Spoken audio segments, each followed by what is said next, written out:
Yo, what's going on, guys? It's your boy. Welcome back to another video. So today is the first video in a new format. And by new format, I mean I literally just changed the camera angle. And I moved something, so my audio quality should be a little bit better today, but I'm not entirely sure.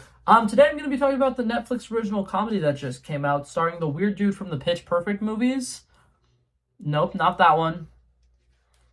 Nope, not that one either. There we go, Adam Devine. I'm talking about the movie The Outlaws.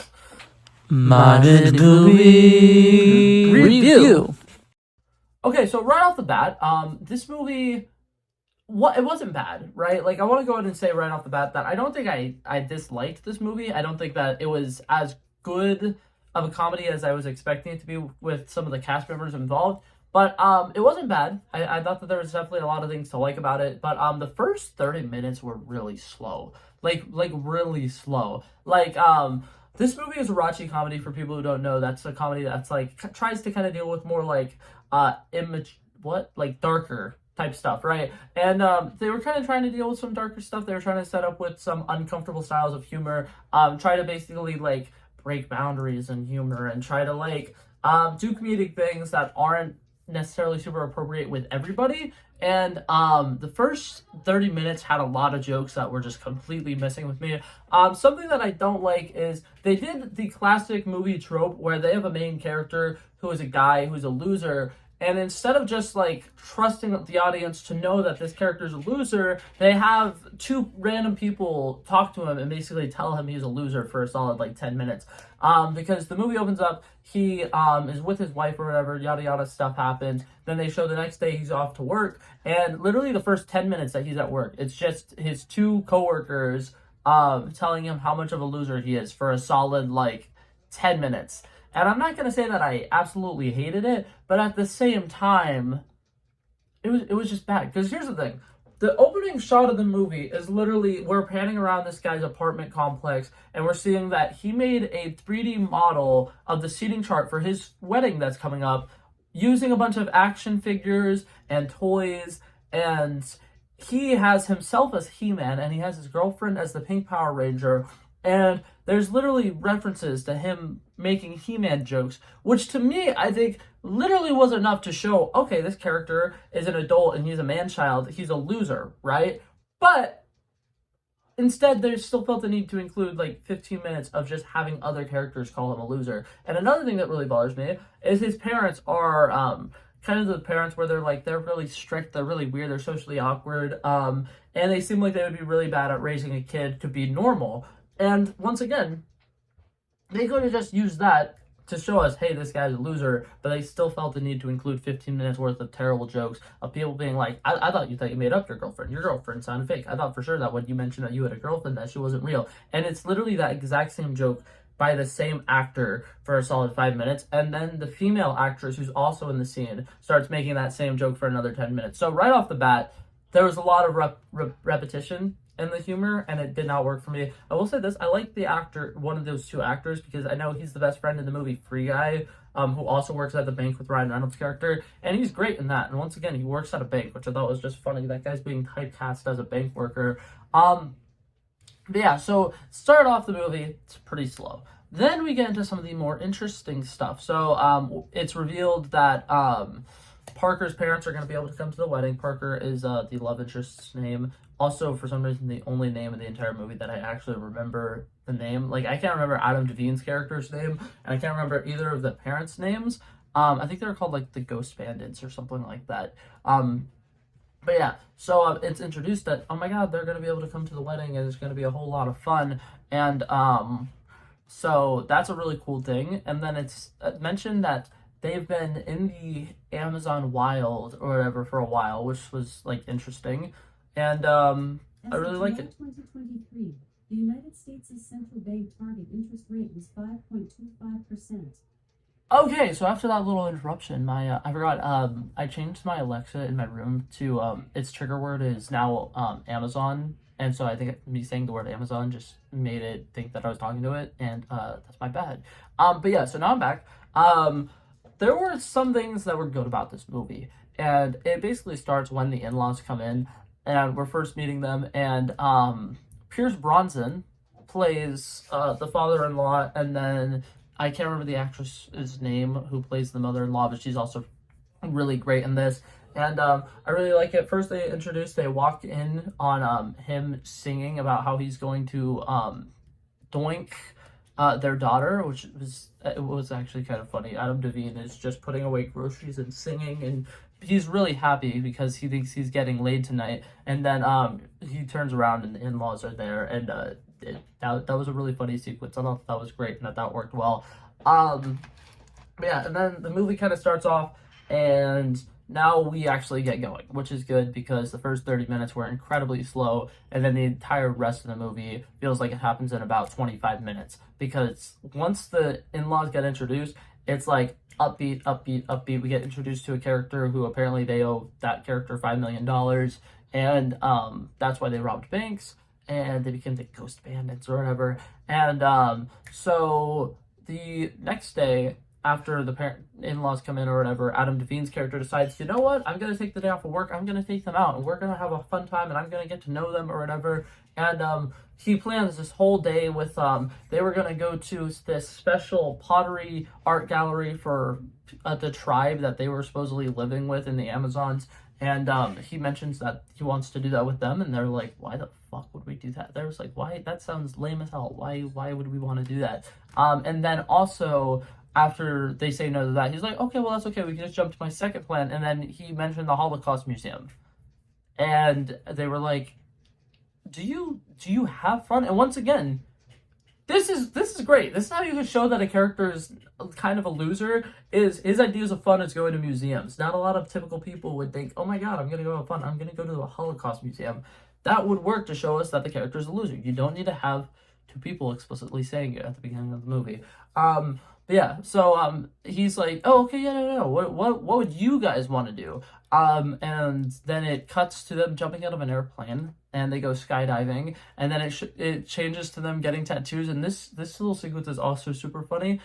So both the in-laws are like sitting there getting their tattoos, taking it like a man or whatever, and then it shows Adam Devine, and he's like, you know, I actually really wanted like a Pokemon or something, but I think that this moon is speaking to me. And the lady starts doing the tattoo, and he just immediately screams, and he screams for a while, and then it cuts off, and then it cuts back to them being at the house, and he's just like, I got a tattoo, and then it shows it's just a tiny little dot, and he's like, it's the moon. You know, that was really funny. I thought that was great.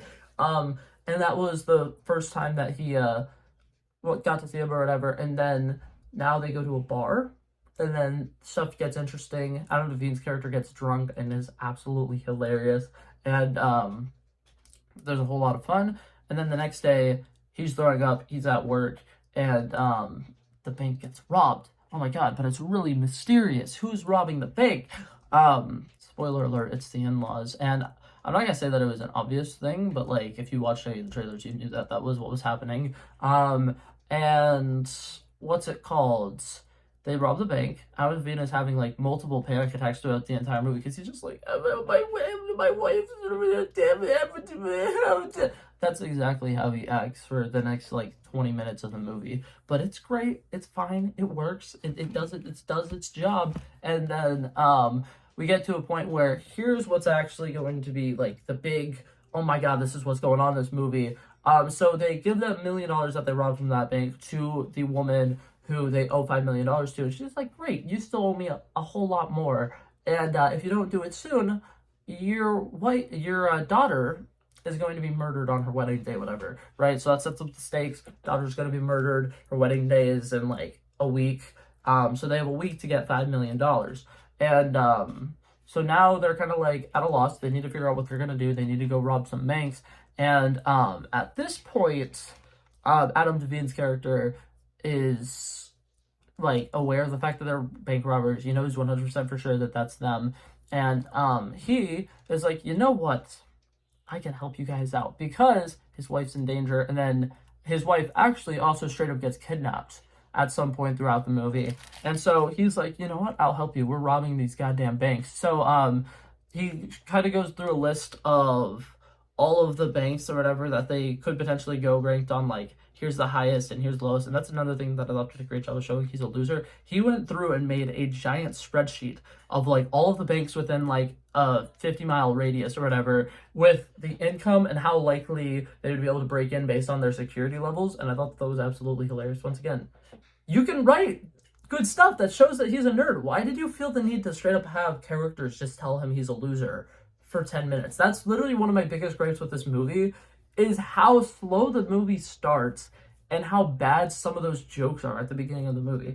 But that being said, we go on to a lot of fun stuff. So they have a kind of like montage that they're planning a heist or whatever. It's going to be a whole lot of fun.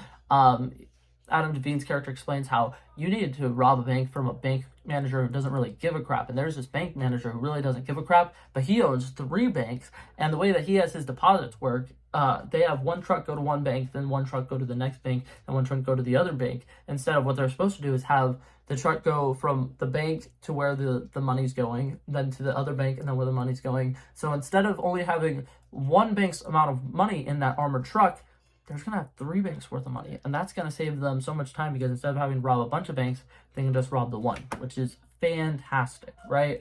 And now we get them to see them actually going and robbing that bank. It's a whole lot of fun. For some reason, Adam Devine's character is dressed up as Shrek, and his code name is Donkey. And it's a whole lot of fun watching him like demand around like a room full of people.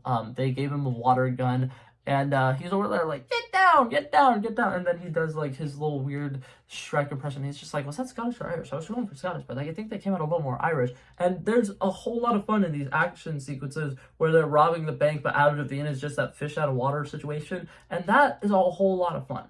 I will say this, the last like 30, 40 minutes of this movie is a whole lot of fun. So they rob that bank. There's a big car chase. They had to steal the armored truck or whatever. The doors were still open during this big car chase, and they end up losing all of the money. But I think they made $60 actually. So congratulations, they got chased by the cops for about 20 minutes, and the ungodly amount of money that they were supposed to have from robbing that armored truck was only $60. But $60, that's a building block. But yeah, then this kind of sets up the big finale of what's going to happen. They failed that bank robbery, and Adam Devine's character is like, okay, fuck it. We're going to have to rob the biggest bank in the area. And the woman who runs that bank is somebody who absolutely shits on his security system, and it's kind of like his bank's competitor, and he really doesn't want to go against her because he knows that they have a really high secure vault.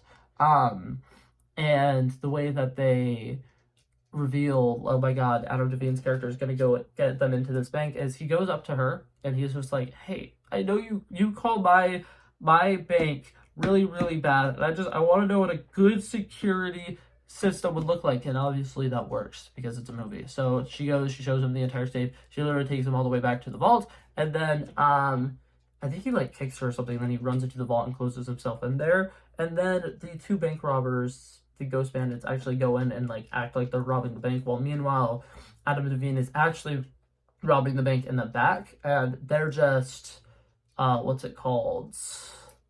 They're just shooting all the cameras to get rid of all the evidence, which is cool. It was great. It was nice. Yeah, so that bank robbery is successful. They go to where they're supposed to meet up with the person they owe $5 million, and they get Parker back. And that's the end of the movie. It's very exciting. It's a whole lot of fun. Overall, I thought it was great. I thought that there was a lot of fun things to like about it. Pierce Brosnan is in it, and he is absolutely amazing the entirety of the movie that he's in it. There's a joke at one point they give, what's it called? At one point they give Adam Devine's character a gun, and he's waving it around. He's just like, do I look really cool? I feel like I look really cool. And they're just like, yeah, you look just like James Bond. And then Pierce Brosnan's like, which one? And then she's like, the 5th one. And that's so meta and so funny, and I absolutely love it. Because for those of you guys who don't know, Pierce Brosnan was the 5th James Bond. It was great. I thought that was hilarious. But yeah, so overall, I thought that it was a decent movie. The beginning of it really bothered me because the first 30 minutes were really long and really bad and really slow. And then when we got to all of the fun and the good stuff, I feel like it went by really fast. But it's good because it was a lot of fun and I really enjoyed it. So overall, I did think that this movie was amazing, but I thought that it definitely served its job. And by the end of the movie, I really was like, that was pretty good. I like that. That was a lot of fun. So I'm going to give it a solid 76 out of 100. I thought it was a great movie. Definitely would actually watch it again because after sitting through the first 30 minutes the first time and knowing what comes afterwards, I think that it's definitely worth it. But yeah, so that was it for this video, guys. Hopefully you guys enjoyed it, and I'll see you guys in the next one. Peace out. Bow. Bow. Bow.